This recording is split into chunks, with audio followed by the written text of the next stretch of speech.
வணக்கம் ஃப்ரெண்ட்ஸ், இன்றைக்கி நம்ம எதை பற்றி பார்க்க போகிறோம்னாக்கா எப்படி சிங்கிள் பிக்சல் தோரணம் செய்கிறதுன்னு பார்க்க போகிறோம். இந்த மாதிரி நம்ம நிறையா செய்கிறது, நம்ம ஆர்டர் போடுறது, இது எல்லாமே நம்ம சேனலில் ரெகுலராக அப்டேட் பண்ணிக்கிட்டே இருக்கோம். அது மாதிரி அப்டேட் பண்ணையில் நீங்கள் வந்து எப்படி அந்த வீடியோவெல்லாம் பார்க்கணும்னாக்கா நம்ம சேனலை வந்து சப்ஸ்கிரைப் பண்ணி வச்சுக்கோங்க. உடனே உங்களுக்கு நோட்டிஃபிகேஷனில் வந்துடும்.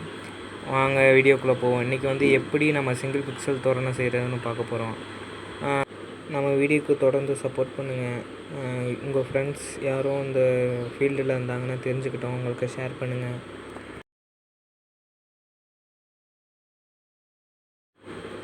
இந்த மாதிரி மொத்தமாக செஞ்சு வச்சுக்கிட்டு தான் அதுக்கப்புறம் தோரணத்தில் ஜாயின் பண்ணணும்.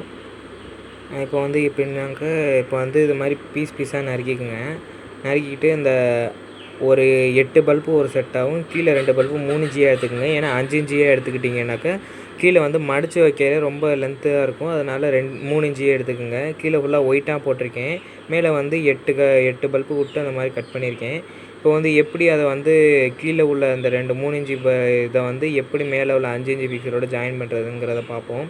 முதல்ல இந்த மாதிரி கட் பண்ணதை வந்து லைட்டாக ஸ்லீவ் எடுத்து விட்டுக்குங்க. எடுத்து விட்டுக்கிட்டு ரெண்டையும் முறுக்கி விட்டுக்கு நார்மலாகவே முறுக்கி விட்டு வந்து சால்டிங் வச்சுக்கோங்க. சால்டிங் வச்சுட்டு ஹீட் ஸ்கின் ஸ்லீவ் யூஸ் பண்ணுங்கள். அதான் இப்போது மலைக்கு எல்லாத்துக்குமே அது தாங்குது. ஹீட் ஸ்கின் ஸ்லீவ் வந்து நல்லாயிருக்கு. ஹீட் ஸ்கின் ஸ்லீவ் வந்து ஒரு மீட்ரு 10 ரூபா தான் இருக்கும். நீங்கள் அதை யூஸ் பண்ணிக்கிட்டிங்கன்னா அது பெட்டராக இருக்கும். ஏன்னா மலைக்கு வெயிலுக்கு தாங்கும். அதனால் வந்து ஹீட் ஸ்கின் யூஸ் பண்ணிக்கோங்க. யூஸ் பண்ணிக்கிட்டு அந்த பல்பை வந்து ஜாயிண்ட் அடிச்சிட்டிங்கன்னா அப்படியே கண்டினியூவாக இருக்கும். எந்த ஒரு பிசுறும் இல்லாமல் எந்த ஒரு மழை தண்ணியும் போய் உள்ளே அஃபெக்ட் ஆகாமல் இருக்கும். கடைசியில் வந்து ஹீட் பண்ணோன்னா அந்த மாதிரி ஃபுல்லாக அமுக்கி விட்டுக்குங்க. இப்போ வந்து அந்த 8 செட்டு முதல்ல 5 இன்ச்சில் ஒரு 8 எடுத்துக்குங்க. 8 பல்பு வர்ற மாதிரி எடுத்துக்குங்க. ஏன்னா கீழே 2 வந்து ரொம்ப 10 போட்டோன்னா ரொம்ப லென்த்தாக இருக்கும். அதனால் 8 போதுமானது. உங்களுக்கு 10 வேணுனாலும் அப்படி நறுக்கிக்குங்க. இப்போ வந்து அதை லாஸ்ட்டாக நறுக்கிருக்கீங்களா பார்த்தீங்களா, அதில் வந்து 1 இன்ச்சி அளவு ஒயரை விட்டுட்டு நறுக்குங்க. ஏன்னா அப்போ தான் அடுத்த பல்புக்கு நம்ம வந்து இது ஜாயிண்ட் போட முடியும். இப்போ வந்து இந்த மாதிரி எடுத்துக்கோங்க. எடுத்துகிட்டு வந்து அந்த மாதிரி நறுக்கி விட்டுட்டு அதுக்கப்புறம் வந்து அந்த ஒயிட் கலர், ஏன்னா எல்லா கலருக்குமே ஒயிட்டு வந்து நடுவில் கொத்தா போட்டோம்னாக்க சூப்பராக எடுக்குங்க. அதே மாதிரி அடுத்து வந்து கொத்தை எடுத்துக்கோங்க. அது வந்து 3 பல்பு போட்டால் கீழே கொத்து 3 பல்பு தொங்க விட்டால் நல்லாயிருக்கும். இது வந்து நல்லா கொட்டை கட் பண்ணிக்கோங்க. ஏன்னா இதுக்கு வந்து லாஸ்ட்டாக உள்ள பல்புக்கு வந்து ரொம்ப நீளம் தேவையில்லை. ஏன்னா ஒட்டை கட் பண்ணிட்டீங்கனாலே போதுமானது. இதுக்கு வந்து நம்ம சுருட்டி வைக்கையில் பார்த்தீங்கன்னாக்கா அது ரொம்ப பிசு இல்லாமல் லைட்டாக கீழே மட்டும் சின்னமாக ஒயர் தொங்குனா போதும். அதனால் வந்து கொஞ்சமாக ஒயரே விட்டுக்குங்க. விட்டுட்டு அது மாதிரி ஹீட் ஸ்கின்னை வந்து முதல்ல உள்ளே சொருகிக்குங்க. ஏன்னா அதுக்கப்புறம் சால்டிங் பண்ணிவிட்டு அதுக்கப்புறம் ஹீட் ஸ்கின் போட முடியாது. முதல்ல ஹீட் ஸ்கின்னை சொருகிட்டால் தான் அதுக்கப்புறம் சால்டிங் பண்ணிட்டு அதை ஹீட் ஸ்கின் நடுவில் பண்ணிவிட்டு முடிச்சுக்கலாம். ஹீட் பண்ணி முடிச்சிடலாம். இந்த மாதிரி ஹீட் ஸ்கின் போட்டுக்குங்க. போட்டுட்டு அதுக்கப்புறம் ரெண்டையும் ஜாயின் பண்ணுறது தான் வேலை. ரெண்டையும் ஜாயின் பண்ணிவிட்டு கரெக்டாக ப்ளஸ்ஸு மைனஸ் பார்த்து ஜாயின் பண்ணுங்கள். மைனஸை மாற்றி ஜாயின் பண்ணிக்கிட்டாக்க எரியாது, ஒயிட்டு மட்டும் எரியாது. அதனால் ப்ளஸ்ஸு மைனஸ் வந்து பார்த்து ஜாயின் பண்ணிக்கோங்க. நல்லா முறுக்கி விட்டுக்குங்க. முறுக்கி விட்டுட்டு நம்ம சால்டிங் பேஸ்ட் இருக்குல்ல, சால்டிங் பேஸ்ட்டு வந்து கொஞ்சம் லைட்டாக அப்ளை பண்ணிவிட்டு முறுக்கி விட்டாச்சு. அதுமாதிரி சால்டிங் பேஸ்ட்டு லைட்டாக அப்ளை பண்ணிவிட்டு சால்டிங் வச்சிடலாம். ஏன்னா சால்டிங் பேஸ்ட் யூஸ் பண்ணோம்னாக்கா நல்லா ஸ்ட்ராங்காக பிடிச்சிக்கும். அதுக்காக தான் சால்டிங் பேஸ்ட் யூஸ் பண்ணுறது. நிறைய பேர் அது எதுக்கு யூஸ் பண்ணுறோன்னு தெரியாமல் பண்ணுவாங்க. இது வந்து அதுக்காண்டியாக யூஸ் பண்ணுறது. அது யூஸ் பண்ணோம்னாக்கா நல்லா ஸ்ட்ராங்காக பிடிச்சிக்கும். ரெண்டையும் தனித்தனியாக வச்சுக்கிட்டு இங்கே பாருங்கள், இந்த செட்டு எல்லாமே பண்ணி முடித்ததுக்கான செட்டு அது மாதிரி பற்ற வச்சதுக்கு. இப்போ வந்து அடுத்து ஒரு எக்ஸாம்பிளுக்கு ப்ளூ எடுத்திருக்கேன் பாருங்கள்.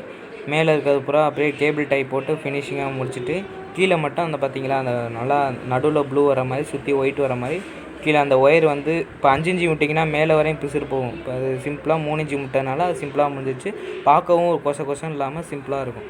அவ்வளோதாங்க வேலை. அப்படியே நீட்டாக முடிஞ்சிடுங்க. உங்களுக்கு எதுவும் செய்ய சொன்னாலும் நாங்கள் ஆர்டர் வந்து நீங்கள் கால் பண்ணுங்கள். கால் பண்ணிவிட்டு செய்ய சொன்னாலும் நாங்கள் வந்து செஞ்சு தரோங்க. இந்த மாதிரி லாஸ்ட்டு செட்டை மட்டும் மடித்து வச்சுட்டு டேக் பண்ணிக்கோங்க. அது எப்படி அது வந்து தெளிவாக பண்ணணும். ரொம்ப பல்பு 3 பல்பும் ஈக்குவலாக நிற்கிற மாதிரியே டேக் பண்ணணும். அது எப்படின்னு இந்த வீடியோவில் வந்து தெளிவாக கொடுத்துருப்பேன். அதை பாருங்கள். ஏன்னா ஒரு பல்பு இறக்கமாக இருந்தாலும் ஃபுல்லாக இறக்கமாக தெரியும், ஒரு அசிங்கமாக தெரியும். நம்ம பிக்சல் பார்க்கையில் அப்படியே ஸ்டாண்டர்டாக இருக்கணும். அதுக்காக வந்து எப்படி மடக்கிறதுங்கிறது மட்டும் ஒரு தனியாக செஷன் போட்டிருப்பேன், பாருங்க. நம்ம செய்கிற சின்ன சின்ன தவறு வந்து நம்ம இதையே கெடுக்கிறாம பார்த்துக்கணும். ஒவ்வொரு விஷயத்தையும் கேர்ஃபுல்லாக செஞ்சால் தான் நம்ம கரெக்டாக இருக்கும் ப்ரோ. எந்த ஒரு டவுட்னாலும் எனக்கு கமெண்ட் பண்ணுங்கள், நான் உடனே உங்களுக்கு ரிப்ளை பண்ணுறேன். நம்ம சேனலை சப்ஸ்கிரைப் பண்ணி வச்சுக்கோங்க, அது மாதிரி போடுற வீடியோவெல்லாம் நிறையா உங்களுக்கு வரும். எதாக இருந்தாலும் காண்டாக்ட் பண்ணுங்கள் ஃப்ரெண்ட்ஸ்.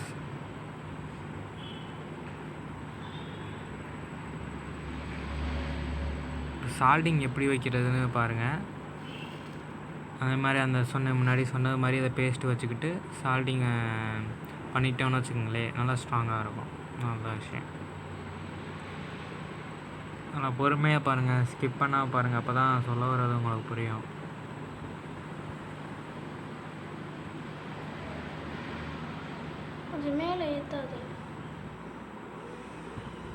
இப்போ வந்து சால்டிங் பண்ணி முடித்து ஹீட் ஸ்கின்லாம் போட்டு முடித்தா இப்படி தாங்க இருக்கும் ஃபினிஷிங்கு. இதுக்கு வந்து நம்ம கீழே வசமாக, ஏன்னா தோரணம் வந்து தொங்க போகிற டைரெக்ஷன் வந்து மேலேருந்து கீழே தான். இப்போ பல்பு வந்து கீழ் வாட்டரில் வச்சு டேக் பண்ணால் தான் நல்லா வெளிச்சம் நல்லா பளிச்சுன்னு தெரியும். அந்த மாதிரி டேக் பண்ணிக்கோங்க. அது நல்லா ஒட்டவே டேக் பண்ணிக்கோங்க, ஏன்னா ஒயர் வந்து எக்ஸ்ட்ரா விட்டு ஒன்றாக போதில்லை. ஏன்னா ஒட்டை டேக் விட்டிங்கன்னா தான் நம்ம அந்த சைட்லேருந்து பார்க்கையில மேலே ஒரு 5 இன்ச்சு கேப் விட்டோம்னாக்கா அப்படி ஈக்குவலாக தெரியும் எல்லா கலரும். இல்லை ஒரு பல்பை வந்து நம்ம ஒயரை விட்டுட்டு இந்த லைட்டாக அந்த மடித்து கட்டுறோம்லங்க ஒயரு, அது ஒயரு கொஞ்சம் எக்ஸ்ட்ராவாக விட்டு கட்டினோம்னாக்கா நமக்கு கேப் அப்படியே தெரியும். அது ரொம்ப அசிங்கமாக தெரியும். இப்போ சைட்லேருந்து பார்த்தீங்கன்னு வச்சுக்கோங்களேன், தோரணம்னாக்கா அப்படியே ஈக்குவலாக தெரியுங்க. அதனால தான் அந்த மாதிரி ஒட்டை விட்டு டேக் பண்ணணும். என்னை பொறுத்த வரைக்கும் என்னென்னாக்கா, சிங்கிள் ஃபிக்ஸல் வாங்குறீங்கள்ல, வாங்குறது வந்து எல்லாமே ஒரே கம்பெனியாக வாங்கிக்கோங்க. ஏன்னா வேறு கம்பெனி வாங்கினீங்கனாக்கா அளவு கொஞ்சம் டிஃப்ரென்ஸ் வரும். 1 இன்ச்சு 2 இன்ச்சு 5 இன்ச்சு வாங்க போனீங்கன்னாக்கா இந்த மாதிரி டிஃப்ரென்ஸ் வரும். அதனால் முடிஞ்ச அளவு எல்லாமே ஒரே கம்பெனியாக வாங்கிக்கோங்க. அப்போ தான் தோரணத்தில் வந்து ஒரு லுக்கு கிடைக்கும். கடைசியில் இந்த மாதிரி ஃபுல்லாக நிறைய டேக் பண்ணிட்டு வந்து நறுக்கி விட்டுக்க வேண்டியதான். அதையும் ஒட்டவே நறுக்கி விட்டுக்குங்க. கொஞ்சம் விட்டு நறுக்குனீங்கனாக்கா உங்களுக்கு அந்த சுருட்டி வைக்கையில் கையில் கிழிச்சுக்குங்க. அதுக்காக தான் ஒட்டை வெட்ட சொல்கிறது. இப்போ வந்து இப்படி தான் லைன் அடிக்கிறது தோரணத்துக்கு. இது மாதிரி மொத்தமாக இப்போ வந்து ஃபுல்லாக செஞ்சு முடித்தாச்சு. செஞ்சு முடித்து அந்த மாதிரி டேக் பண்ணி கீழே கொத்து எல்லாம் செஞ்சு முடித்து எல்லா கலரும் முடிச்சாச்சுங்க. முடித்ததுக்கப்புறம் கயிறு எடுத்துக்குங்க. இது மாதிரி கயிறு எடுத்துக்கிட்டு நடுவில் அந்த எண்டிங்கிட்ட வந்து லைட்டாக ஹீட் பண்ணி அதை வந்து பிசுரெல்லாம் உரிக்குங்க. அந்த மாதிரி ஹீட் பண்ணி வச்சுக்கோங்க. பண்ணிட்டு எப்படி அந்த தோரணத்தை வந்து இதில் சேர்க்குறதுன்னு பார்த்துக்குங்க. இதுதான் மாடலு, இப்படி தான் பண்ணணும். நான் வந்து இதுக்கப்புறம் வந்து சொல்லியிருப்பேன் பாருங்கள், எப்படி அதை டேக் பண்ணுறது அப்படின்னு சொல்லியிருப்பேன் பாருங்கள். முடிஞ்ச அளவு டேப்பை வந்து தவிர்த்துக்கிறது நல்லதுங்க. இந்த மாதிரி ஈக்குவலாக, ஏன்னா இது நிறைய பேர் என்ன பண்ணுவாங்கன்னாக்கா, அந்த கயிறு ஒயரு எல்லாத்தையும் சேர்த்து டேப் போட்டுருவாங்க. டேப்பு போட்டிங்கன்னா மழை தண்ணியில் அப்படியே ஊறி போய் டேப்பு உள்ளவே இருக்கும். தண்ணி வந்து எப்போதுமே அது ஆபத்து தான். இது மாதிரி ஃப்ரீயாக விட்டுட்டிங்கன்னா மழை பெஞ்சு அப்படியே விட்டுரும். ஹீட் ஸ்கின் யூஸ் பண்ணிக்கோங்க. ஹீட் ஸ்கின் ஸ்லீவை யூஸ் பண்ணிட்டீங்கன்னாக்கா உங்களுக்கு அந்த டேப்பு உரியாது, மழை வெயிலில் தாங்கும். மழை தண்ணி உள்ளே போய் அஃபெக்ட் ஆகாது லைனு, அது பாட்டுக்கு அப்படியே இருக்கும். முதல்ல அந்த லைனை வந்து அடிக்கையில் வந்து ஸ்டார்டிங் வந்து இந்த மாதிரி பண்ணிவிட்டு இந்த மாதிரி ஹீட் ஸ்கின் போட்டுருங்க. ஏன்னா ஹீட் ஸ்கின் போட்டு தான் நீங்கள் வந்து இதே பண்ண முடியும். இந்த டேக்கே பண்ணி சீரியல் செட்டை போட முடியும். நீங்கள் ஒயரை இழுத்துட்டு அந்த ஜாயிண்ட்லாம் போட்டு அதுக்கப்புறம் உங்களால் ஹீட் ஸ்கின் போட முடியாது. ஸ்லீவை மட்டும் எடுத்துக்கோங்க. இது வந்து ஒயரை கட் பண்ணாதீங்க. தோரணத்தை பொறுத்தாப்பில் எல்லாத்துக்கும் ஒயரை கட் பண்ணிக்கணும். ஒரு இடத்துல ஃபால்ட் ஆச்சுனாலும் அந்த ஒரு செட்டு பூரா எரியாமல் போயிடும். அதனால் வந்து ஒயரை கட் பண்ணாமல் லைட்டாக மேலே உள்ள ஸ்லீவை மட்டும் எடுத்துகிட்டு அதுக்குள்ளவே நீங்கள் வந்து ஹீட் ஸ்கின் ஸ்லீவை போட்டுட்டு அப்படியே ஹீட் பண்ணிவிட்டிங்கன்னா அது நல்லாயிருக்கும். அது மாதிரி பண்ணிவிட்டு இந்த மாதிரி நடுவில் டேக் போட்டு நல்லா இழுத்து விட்டுங்க. டேக் போட்டிங்கன்னா ஓரளவு டெம்பராக இருக்கும். இழுத்திங்கனாக்கா அப்படியே ஃபிட் ஆகிடும். அவ்வளோதான் விஷயம், வேறு எதுவும் இல்லை. அதுக்கப்புறம் அந்த ஒயர் வந்து பல்புக்கிட்ட கொசன்னு தெரியாமல் அதை மட்டும் இழுத்து விட்டுருங்க. உங்களுக்கு எதை பற்றி வீடியோ போடணும்னு நீங்கள் சொன்னால் கூட அதை பற்றி நாங்கள் வீடியோ போடுவேங்க. கமெண்ட் பண்ணுங்கள். ஒன்றும் இல்லைங்க, அந்த 2 ஒயர் வருதா, அது 2யுமே கயிறோடு சேர்த்து ஒயரோடு சேர்த்து முடிச்சு போட்டுக்குங்க. முடிச்சு போட்டுக்கிட்டு அந்த ஒயரை எப்படி பண்ணுறேன்னு பாருங்கள். உங்களுக்கு ஒரு க்ளீனான எக்ஸ்ப்ளனேஷன் கிடைக்கும் பாருங்கள்.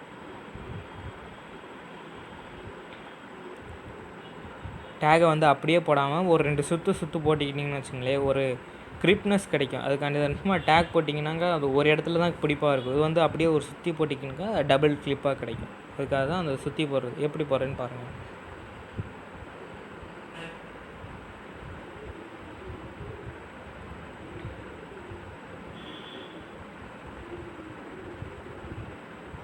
போட்டுக்கிட்டிங்கனாக்கா அந்த இடத்துல வந்து கொசன்னு ஒயர் நீட்டிக்கு நிற்காது. அது அப்படியே லீனாக இருக்கும். கடைசியில் அந்த பிசில்லாம் வெட்டி விட்டுக்குங்க கட்டர் யூஸ் பண்ணிக்கிட்டு. பாருங்கள் அந்த இடத்துல ரொம்ப கொசன்னு, ஏன்னா நம்ம கீழே கட்ட போகிறதில்ல, நம்ம மேலே தான் கட்ட. வாங்க ஃப்ரெண்ட்ஸ், இப்போ வந்து எப்படி நம்ம தோரணம் கட்டுறதுன்னு பார்ப்போம். ஒன்றும் இல்லை, ஒரு கொத்தை எடுத்துக்கோங்க. கொத்தை எடுத்துக்கிட்டு ஒயரை வந்து கட் பண்ணாதீங்க. நான் முன்னாடி சொன்ன மாதிரி தான் கட் பண்ணாதீங்க. ஹீட் ஸ்கின் முன்னாடியே உள்ளே திணிச்சிட்டு லைட்டாக அந்த ஸ்லீவ் மேலே உள்ள ஸ்லீவை மட்டும் லைட்டாக கட்டரை வச்சு எடுத்துக்கோங்க. என்னால் கிளியராக எடுக்க முடில. அது மாதிரி கட் பண்ணிவிட்டு லைட்டாக ஸ்லீவ் எடுத்துக்கிட்டு அதை மட்டும் லைட்டாக வச்சு சுற்றி விட்டுங்க. சுற்றி விட்டு அதை சால்டிங் பண்ணிக்கோங்க. சுற்றி விட்டு லைட்டாக சால்டிங் பண்ணிட்டீங்கன்னு வச்சுக்கோங்களேன், உங்களுக்கு எப்போதுமே சேஃப்டி தான். மழையிலையும் வெயிலையும் ரொம்ப நாள் லாங் லைஃப் வரும். அதுக்காக தான் அந்த இடத்துல மட்டும் சுற்றி விட்டு சால்டிங் வச்சுட்டு அந்த இடத்துல வந்து ஸ்லீவ் இழுத்து விட்ருங்க. கரெக்டாக நம்ம ஒரு அடி விட்டுக்குங்க. ஒரு செட்டு தொங்குறதுக்கும் இன்னொரு செட்டுக்கும் தொங்குறதுக்கும் நடுவில் கேப் வந்து ஒரு அடி. கரெக்டாக ஒரு அடி கேப் வச்சு ஒரு ரெட் கலர் மார்க்கரை வச்சு கையில் மார்க் பண்ணிக்கோங்க. மார்க் பண்ணிட்டீங்கன்னா தான் உங்களுக்கு வந்து அந்த கரெக்டாக வந்து அந்த கேப்பு கிடைக்கும். நீங்கள் பாட்டுக்கு ஏனோ தானோன்னு போட்டிங்கனாக்கா அது கரெக்டாக இருக்காது. இப்போ வந்து அது எப்படி அந்த ஒயரோடு சேர்த்து முடிச்சு, முன்னாடி சொன்ன மாதிரி தான் ஒயரோடு சேர்த்து எப்படி முடிச்சு போடுறேன்னு பாருங்கள். 2 ஒயரையும் தனியாக எடுத்துக்கோங்க. ஏன்னா அப்படியே போட்டு டேக் பண்ணிக்கினாங்க உருவிட்டு வந்துடும். இது மாதிரி முடிச்சு போட்டு அதுக்கு மேலே டேக் பண்ணி இந்த முன்னாடியே மார்க் பண்ணிக்கேன் பார்த்தீங்களா, ஒரு அடி விட்டு அதை மாதிரி முடிச்சு போட்டு டேக் பண்ணிக்கோங்க. பாருங்கள் எப்படி பண்ணுறேன்னு பாருங்கள். எது டவுட்டாக இருந்தாலும் கமெண்ட் பண்ணுங்கள், நான் கமெண்ட் பண்ணுறேன். இது மாதிரி முடிச்சு போட்டுக்கிட்டு ஒயரை வந்து கொஞ்சம் இழுத்துக்குங்க. அப்போ தான் ஒரு டெம்பராக கிடைக்கும். அந்த கருப்பு சிவப்பு ஒயர் வந்து பின்னிக்காமல் பாருங்கள். அந்த ஸ்டார்டிங்லேருந்து எண்டிங் வரையும் அந்த வரிசை வந்து அப்படியே ஒன்று பின்னிங்கன்னா அந்த இடத்துல வந்து ஒரு பெண்டு மாதிரி தெரியும். பின்னாமல் அதை பார்த்துக்குங்க. அதில் அந்த முடிச்சு போடுறதுல வந்து அப்படியே ஒரு டேக் போட்டிங்கன்னு வச்சுக்கோங்களேன், உருவிட்டு வராது. அது பாட்டுக்கு ஸ்ட்ராங்காக இருக்கும். அதுக்கு தான் அது போடுறது. எவ்வளோ லாங்கில் கட்டினாலும் அது உருவிட்டு வராது. அது பாட்டுக்கு அப்படியே ஸ்ட்ராங்காக இருக்கும். அதுக்கு தான் அந்த முடிச்சு போட்டு கட்டுறது. மேலும் தகவல் தெரிஞ்சுக்கிறதுக்கு நம்ம சேனலை சப்ஸ்கிரைப் பண்ணி வச்சுக்கோங்க. தொடர்ந்து சப்போர்ட் பண்ணுங்கள். இது சம்மந்தமாக நம்ம வீடியோ வந்து நிறையா போடுவோம். சப்போர்ட் பண்ணிங்கன்னா நீங்கள் வந்து அந்த சப்ஸ்கிரைப் பண்ணிக்கிட்டிங்கன்னா உங்களுக்கு நோட்டிஃபிகேஷன் வந்து நீங்கள் பார்த்துக்கலாம் வீடியோ. தேங்க்யூ.